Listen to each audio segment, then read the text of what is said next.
What's up guys? Good morning po. Ayan, ito po ngayon yung kalagayan ng ilog ng Baldipuente.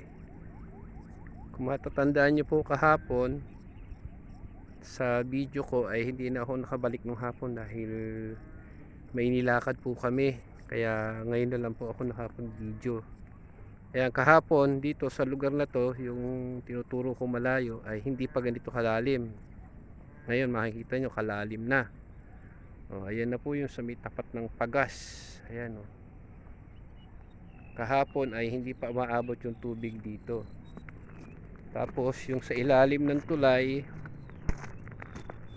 kahapon ay makikita nyo rin, hindi pa masyadong malapad yung nasasakop ng tubig. Ngayon ay makikita nyo ay malapad na yung sakop ng tubig. Ayan po siya, halapad na. Ayun yung tulay ng Baldipuente. Ayan. Kita nyo kahapon hindi siya ganyan kalaki. Pero mukhang okay naman siya dahil wala nang ulan doon sa taas, hindi na ganong madilim. Medyo nagpapakita yung araw. Ayan. Medyo maliwaliwanag na siya. Kaya sana nga ay wag nang umulan sa gawin ng itaas para hindi na lumaki ng todo yung ilog. Ayan, nakita nyo ngayon, laki na nasakop niya. Kahapon dito sa lugar na to ay malawak pa yung maberde, kumbaga. Kaya siya maberde, madai pandamo. Ngayon, kita nyo, lapad na ng sakop ng tubig.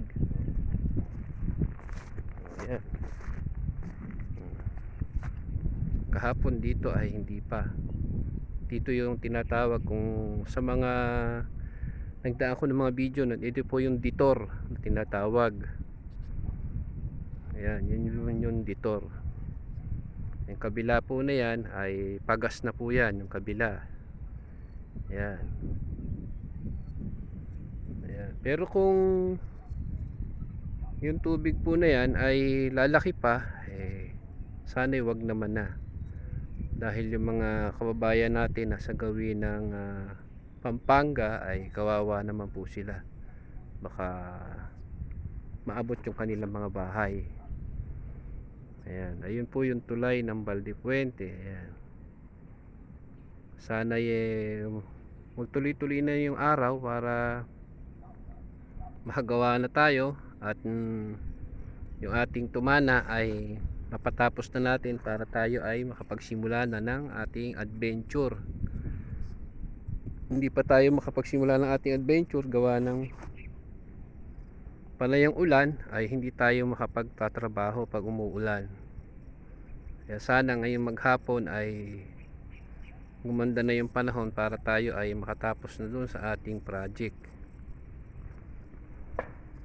So yan lang po ang aking maihatid sa inyo na kalagayan ngayon ng ilog ng Baldipuente. Ayan. Sa mga bago lang po sa aking channel ay paki-like and subscribe na lang din po para updated po kayo sa aming tumana at dito rin po sa tulay ng Baldipuente. Ayan, ang ilog ng Baldipuente. Ayan.